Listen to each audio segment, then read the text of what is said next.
राधे राधे सभी को। आज हम हित चतुराशी जी के 3 पद पढ़ेंगे एक साथ। पद 58, 59 और 60, और इन तीनों की व्याख्या करेंगे।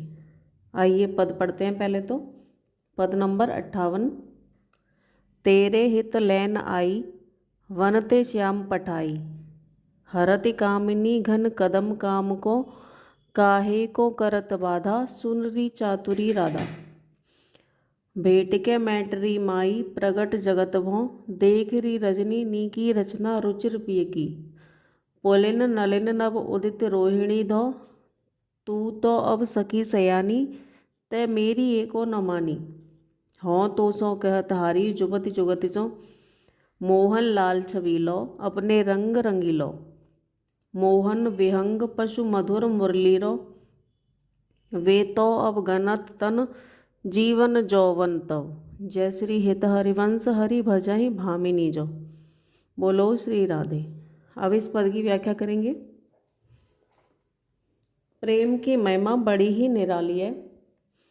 लालजू को राधा रानी जी का प्रेम अगर उनके रूठने से भी मिलता है तो वो प्रेम भी उनको अमृत के समान लगता है। प्यारी राधा चाहे कितना भी नाराज हो जाए, कितना भी मान करें, लेकिन श्याम सुंदर जी का प्रेम उनके लिए बढ़ता ही जाता है और बढ़ता ही जाता है। आपस में इन दोनों का रूठ जाना, रूठ कर मान जाना, एक दूसरे से बात न करना, इन सब लीलाओं को करने से इनका आपसी प्रेम और भी ज़्यादा निखर जाता है। तेरे हित लैन आई, ऐसा हरिवंश महाप्रभु जी कह रहे हैं, क्योंकि आज राधा रानी जो है रूठ कर फिर से एक बार वन की ओर चली गई है।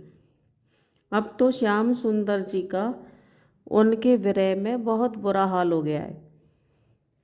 उनका हाल इतना बुरा हो गया है कि वे राधा रानी जी को मनाने के लिए भी नहीं जा सकते। अब वे अपनी एक सखी से कह रहे हैं कि हे सखी, तुम जाओ राधा रानी को मनाने के लिए। सखी को खूब सिखा पढ़ा करके भेजते हैं राधा रानी जी के पास। सखी राधा जी के पास पहुंच जाती है और कहती है कि तेरे हित लैन आई। अरे राधा, तुम यहाँ मान करके बैठ गई हो और उधर श्याम सुंदर तुम्हारे बिना बेहद व्याकुल हैं। उनका हाल तो बहुत बुरा हो रखा है। चलो मेरे साथ चलो तुम, मैं तुम्हें यहाँ तुम्हारे भले के लिए लेने आई हूँ। हे कामिनी राधा, मैं तुम्हारे प्यार वस्तु में यहाँ लेने आई हूँ। हे प्यारी जू, हे श्यामा जू, तुम्हारे बिना श्याम जी नहीं जी सकते और तुम भी तो उनके बिना नहीं जी सकती। श्याम सुंदर का विरह से बुरा हाल है, वे बुरी तरह से विरह में जल रहे हैं। हे राधे, तुम तो चतुर हो, फिर प्रेम में बाधा क्यों उत्पन्न कर रही हो। हे प्रियाजू, आप चलो और श्याम सुंदर की पीड़ा को कम करो, उनकी पीड़ा का नाश करो। हे राधे, इस शरद रात्रि के चांद को देखो। हे प्यारी राधे, तुम देखो चारों ओर कितना प्रकाश ही प्रकाश है। देखो तो ये रात्रि बड़ी ही पवित्र और सुंदर है। श्याम सुंदर ने रासलीला का भी आयोजन किया है। वह कुंज कितना सुंदर सजाया है सिर्फ तुम्हारे लिए। यमुना जी में कितने रंग बिरंगे फूल खिले हुए हैं। तुम चलो तो सही। सखी उनसे ये बात कहते कहते रो पड़ती है और कहती है कि हे राधे, तुम मेरी एक भी बात नहीं मान रही। तुम अब सयानी हो गई हो, मैं तुम्हें मना मना करके थक गई हूँ। और ऐसा कहकर सखी जोर जोर से रोने लगती है, उसकी सिसकने की आवाज़ आने लगती है। जब कभी हम अपने किसी प्रियजन को समझाते हैं, मनाते हैं और वो नहीं मानता, तो भावुकवश हम भी रोने लग जाते हैं। ऐसा इस सखी का हाल यहाँ पर है। वो एक बार फिर से प्रयास करती है और कहती है, हे राधा जी, हे स्वामिनी जी, मोहन लाल तो छबीले हैं और अपने ही रंग में रंगे रहते हैं। तुम्हारे बिना उन छैल छबीले मोहन का रो रो करके बुरा हाल हो गया है। मोहन लाल की बंसी जब बजती है तो पशु पक्षी पेड़ पौधे सभी गोपियाँ मुग्ध हो जाते हैं उन पर। किस पर? कृष्ण जी पर। समस्त वृंदावन धाम मोहन लाल पर मुग्ध है, लेकिन मोहन लाल तो केवल आप पर ही मुग्ध है। पूरी दुनिया श्याम सुंदर की जो है दीवानी है।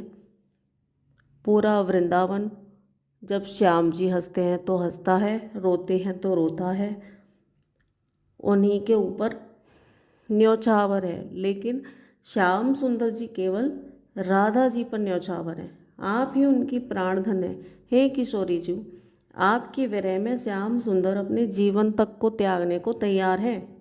हे स्वामिनी जी, हे किशोरी जी, अब नाराज़गी तो छोड़ो और मेरे साथ चलो। इतना मनाने के बाद में प्यारी किशोरी जी, हमारी प्यारी राधा जी मान जाती है और अपनी सखी के साथ चली जाती हैं अपने प्रियतम से मिलने के लिए। बोलो श्री राधे। अब यहाँ से हमारा पद स्टार्ट होता है 59। यह जो एक मन बहुत ठौर कर कही को नौ सच पायो, जहाँ तहाँ विपत्ति जार जुवतीलो प्रगट पिंगला गायो। दुए तुरंग पर जोर चढ़ट हटी परत कौन पे धायो, कही दो कौन अंक पे राखे जो गणिका सुत जायो। जय श्री हित हरिवंश प्रपंच वंश सब काल व्याल को खायो, यह जिय जान श्याम श्यामा पद कमल संगी सिर नायो। बोलो श्री राधे। इस पद में हरिवंश महाप्रभु जी ने श्री राम व्यास जी के प्रश्नों का उत्तर देते हुए इस पद को कहा है, जिसके बाद ही श्री राम व्यास जी हरिवंश महाप्रभु जी के शिष्य बन गए थे। श्री हित हरिवंश महाप्रभु जी कहते हैं कि ये जो एक मन बहुत जगह पर मनुष्यों ने लगाया हुआ है, उससे उन्हें सुख की प्राप्ति नहीं होती। बहुत जगह मन को लगाने वाला, मन को नचाने वाला तो व्यभिचारिणी युवती की भांति है, जो जगह जगह उसको दुख मिलता है। मतलब जगह जगह, मतलब बहुत सारी जगहों पर अपने मन को भटकाना, लगाना उस व्यभिचारिणी स्त्री की भांति है, जो हर जगह सिर्फ दुख पाती है। पिंगला वैश्या ने इसका स्पष्ट गान किया है। दो घोड़ों को एक साथ हठ पूर्वक जोड़कर उनके ऊपर बैठकर भला उन्हें कोई दौड़ा सकता है? मतलब आपको अपने मन को वश में करना होगा, स्थिर करना होगा, तभी आप सुखी रह सकते हैं। जगह जगह भटकाने पर केवल आपको परेशानी ही प्राप्त होगी और आप इससे शांति का अनुभव नहीं कर सकते।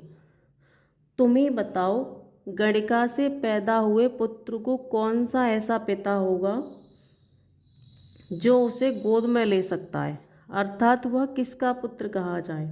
श्री हित हरिवंश महाप्रभु जी कहते हैं कि ये विश्व प्रपंच वंश है, एकदम झूठा है। यह विश्व प्रपंचों से बना हुआ है और असत्य है, काल सर्प से ग्रसित है, अर्थात अविनाशी है।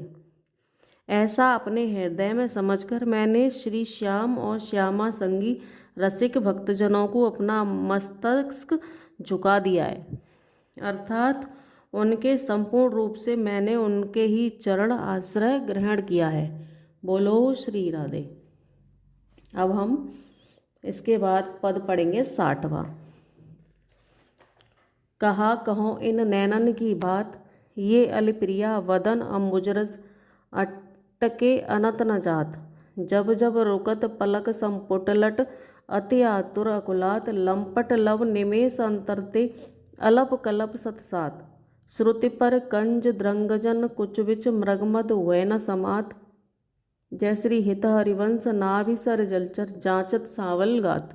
बोलो श्री राधे। अब इस पद की व्याख्या करते हैं। श्री प्रियालाल जी अपनी प्रिय सखी हित सजनी से कहते हैं कि हे भोरी हित सखी, मैं अपने इन नैनों की क्या बात करूं, क्या बताऊं मैं तुम्हें। ये मेरे नेत्र भ्रमर श्री प्रिया जी के नेत्रों में अटक कर रह जाना चाहते हैं। अर्थात उन्हीं की रूप माधुरी का पान करना चाहते हैं। जब जब मेरे ये नेत्र, मेरे पलक भ्रमर की भांति काले लटों के कारण छिपते हैं, यानी कि झपकते हैं, तब तब मेरे ये नैन अत्यंत आतुर हो उठते हैं, घबरा उठते हैं। मेरे ये रस से भरे हुए नेत्र केवल एक पलक झपकने पर सैकड़ों कल्पों के समय के समान महसूस करते हैं। हे भोरी सखी, मैं तुम्हें क्या बताऊं? जब मेरे इन घने काले घुंघराले केसों की वजह से मुझे अपनी पलकें झपकानी पड़ती हैं और इसी कारण से मैं अपनी प्रिया जी के मुख का दर्शन नहीं कर पाता, मैं अपनी प्रिया जी की रूप माधुरी का दर्शन नहीं कर पाता, तो मुझे झुकी हुई पलकें सैकड़ों कल्पों का अनुभव कराती हैं। हित सजनी कहती हैं, श्री प्रिया जी पूर्ण रूप से श्री कृष्ण जी के नैनों में समा गई हैं। श्री राधा रानी पूरी तरह से कृष्णमय हो गई हैं। श्री प्रिया जी के कर्ण आभूषण के कुछ, उनकी आँखों के काजल, सभी जगह श्री लाल जी ही समाये हुए हैं। उनके नेत्र ही नेत्रों में समा गए हैं। स्वयं श्री कृष्ण श्याम सुंदर भी उनके नेत्रों में समा गए। अपनी राधा में फिर भी लालजू को शांति नहीं मिलती। इतना दर्शन करने के बाद, रूप माधुरी का पान करने के बाद, फिर भी उनके मन में ये लालसा रहती है कि उन्हें लगता है और भी दर्शन करें, और भी रसपान करें। इसीलिए श्याम सुंदर प्रिया जी की नाभि सरोवर में मीन की तरह तैरना चाहते हैं, ताकि मछली के समान प्रिया जी की रूप माधुरी का निरंतर रूप से पान कर सकें। बोलो श्री राधे। अब देखिए, इस पद में कृष्ण जी कह रहे हैं कि एक उनकी पलक झपकने तक उनको वो समय सैकड़ों कल्पों के समान लगता है। मतलब वो अपनी आंखें बंद होना भी उनको मंजूर नहीं है। राधा रानी की छवि उनकी आंखों के सामने रहनी चाहिए। राधा रानी जी उनको इस हद तक प्रिय है जिसकी हम कल्पना नहीं कर सकते।